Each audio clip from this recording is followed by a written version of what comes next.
السلام علیکم۔ کراچی میں فائرنگ سے پیپلز پارٹی کا مقامی عہدیدار جاں بحق، ڈاکوؤں سے مزاحمت پر بائیک رائیڈر نوجوان کو بھی قتل کر دیا گیا۔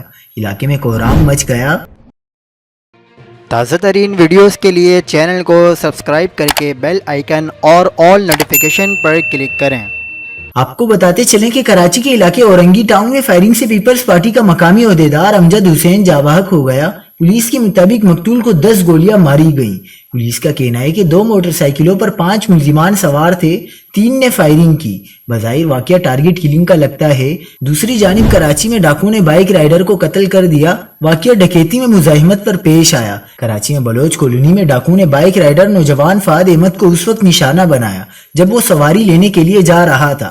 فہد الیکٹریکل انجینئر تھا اور تعلیم کا خرچ پورے کرنے کے لیے جاب کر رہا تھا۔ مقتول Fahad federal B area block 15 کا رہائشی تھا۔